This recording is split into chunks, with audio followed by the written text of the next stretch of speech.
Alrighty then, it's time for a Maokai game, and this one is following the trend of having discussion videos first. This one, and I gotta say, he's in an interesting spot with his win ratios right now. What's he doing? That he's in the middle of the pack. He's got a 51-49% win ratio. It keeps going up and down. So just gonna say he's at 50%. It's also very important to note when he wins his games. During the early phases, he has around a 47 to 48% win ratio, meaning he loses his early games. But as the game goes on, he dominates the mid phase, around 53% at that point. That basically means as long as your game goes to the mid phase around like 20 or so minutes, his value overload starts taking over. During the early phases, though, he is a really damn strong ganker, which also puzzled me as to why he has such a low early phase win ratio. The thing, though, is that it starts making sense when you think about it. A lot of his natural predators are pretty prevalent right now. Someone like Dr. Mundo, someone like Dr. Lee Sin, Lee Sin will just crush the living shit out of him if they find him during the early phases. Not so much find him, but counter gank him. Because one thing that Maokai is really weak in is being counter ganked. When he goes in for ganks, it's mostly just press W, Q, Q them and hope your teammate beats them to death. Maokai himself is pretty helpless.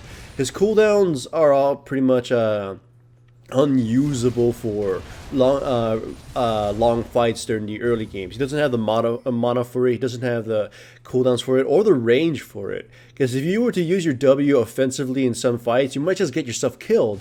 So you only have a really weak-ass E in your Q.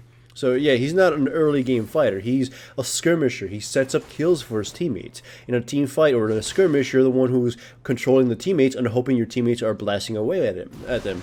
This is also the other weakness of Maokai that a lot of people don't understand about him or why they're not really too keen on playing him. He can't carry. He sets his team up to carry. He carries by proxy. If I feed my Ari teammate, if I feed my Nasus teammate, if I feed my Misfortune, then we should be able to at least win somehow. If the game were to go to shit, I would not be able to fix it myself, because even if I get a clutch WQ on somebody, if there's no follow-up, I can't myself kill them.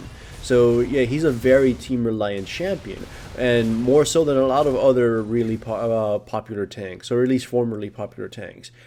When you were to stack all tanks together, Maokai, Amumu, Nautilus and stuff, Maokai's on the lower end as to champions who can carry. Like Sejuani, she can do a respectable damage and sometimes even kill the AD carries or someone important. Amumu, as we know him as Holy Hand Grenade Amumu. Sometimes he can absolutely obliterate entire teams if he gets off a good ultimate and starts, just spamming his E and having them with his W. So, Maokai, he really can't do shit. So he's really dependent on his teammates. And in solo queue, where basically every game is a gamble and you can't rely on your teammates to, be good, you kind of are, setting yourself up to lose if you pick Maokai in some situations. However, I do love him in a dual queue situation because, again, you can't really fail his W. You even saw that. I dodged a skill shot with a W. I pretty much sniped the Morgana with a W. She tried flashing away, and it still went to her. It's like there's no way the W can fail as long as you click on somebody. It's always going to hit. Whether or not it's a good idea to use a W is dependent on whether you die after you go to the enemy. Like here, look. The enemy Morgana, once again, is about to try to gank Ari in a cheeky gank. And once again, I dodge a third skill shot. Just, I predict when she's going to use her Q, and I use my W, and I trap her. Easy peasy. Although I don't think it would have made much of a difference anyways if I got hit by it and still grabbed her with a W. So yeah, it's that kind of shit with Maokai. It's just very efficient ganking. His initiation isn't all that great and very telegraphed if you have ever played him, so he's just kind of a murder bot, right? You need some other sorts of initiation, or at least your team's got to be able to siege or something so you could set up yourself up for a counter initiation, which Maokai is really damn good at because of his ultimate. And as I said earlier, his ultimate is so full of value, it's what's carrying him right now, or carries him through pretty much any game. Since his win ratio is higher around the mid phase, that means it's when his kit starts exploding with value. That's when his ultimate reaches, when he gets his ultimate and it reaches rank 2, and he starts getting some items so he can actually maintain that ultimate and use his other abilities, you know, in a spammy nature. So yeah, once he gets his ultimate, it's basically like a big middle finger to a lot of damage dealers. As you know, a lot of champions right now either have one item or one full item, or components to an item, or it's just some utility items. It's basically they're having to rely on the few gold they get and the base values of their abilities or their stats. So they're not really mustering up enough damage. And as such, Maokai's just able to say, fuck you, you got no damage now.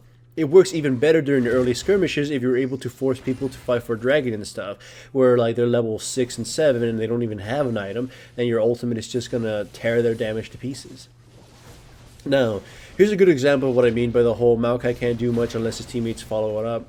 Although, to be honest, I didn't know Morgana was here, and if Morgana wasn't here, we would have been able to pick off the Annie, but I need Ari to help me out. And if I knew Morgana was there, I wouldn't have gone period, because her black shield completely fucks me over.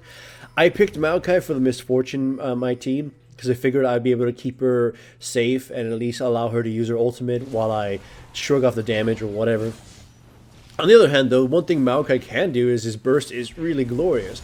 Twitch is going to pop out right now and just start spraying at me, but he's in melee range, so I pretty much get to use my full brunt of power. Then Tom, for whatever reason, eats me, which allows my cooldowns to come back, and I'm able to grab the Twitch again and finish him off. It's like, that wasn't a good idea, Tom. You should have just let me die. Still, though, it's just a funny moment. I had to break the whole discussion just to pause for that. I liked it a lot when I was playing this game.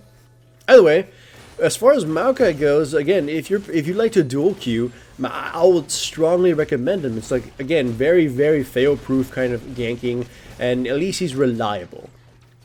As far as full-blown games, you got to be more selective at the times when you pick him.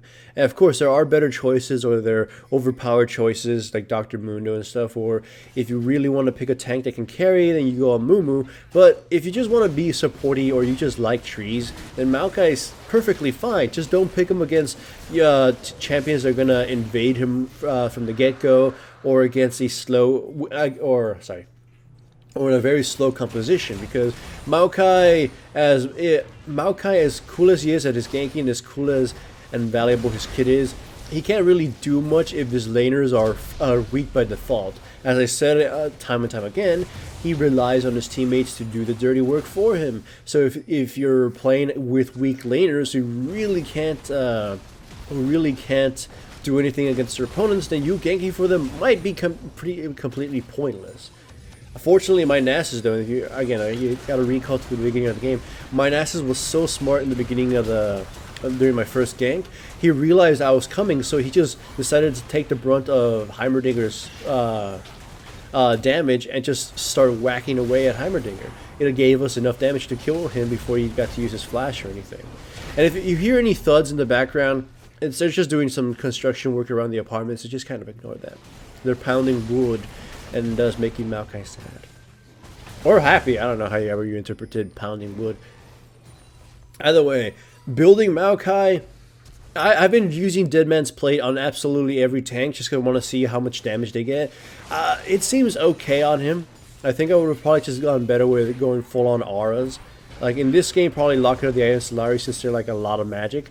But still, it's a really great item, and it's an alternative to Randuin's Omen on pretty much every champion. Like if you don't need Randuin's Omen on certain champions or against certain champions, then you might as well get Dead Man's Plate because it's almost a very similar item. Either way, we've begun siege. As you can see, we're pretty much 9 kills ahead, and we're dominating. Nasus as top lane, split pushing and crushing the tower. And here we're kind of sieging. This is the ideal spot for Maokai, where I just sit on my favorite teammates and just use my ultimate the second something happens. Of course, we just go take blue, we start taking the entire enemy jungle, and my other teammates start moving towards their red buff to try to snatch it. So they end up getting into an engagement with Tom and with the Annie. The Misfortune is able to get away, and so is the Braum. And here I wait to engage on one of them. I decide to go on the Heimerdinger, just because he seems to be the most annoying. And since the only target for Annie would have been the Nasus, of course she flashed over and kind of just avoided everything. As soon as Morgana pops in, I get her with my W. I actually end up eating her snare for the first time, but it's fine. She's got no hourglass or anything, so she just dies. Again, at this point, the enemy team can't really do anything. Nessus is too big, Braum is too big, and I'm massive, and my ultimate is just cutting their damage even more. So it's pretty much just a defeat for them. It's a simple game for a simple champion, right? I know it sounded like I couldn't say much about Maokai, but it's true. You just can't really say much. You just have to know that he's kind of a champion that wins by pure math. Math and value. Your kit is just full of usage, just full of,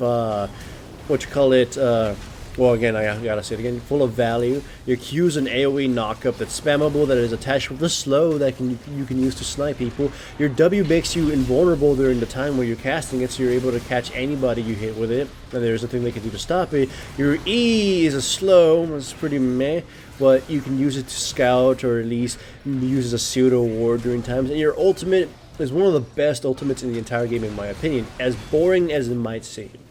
It's just so full of value.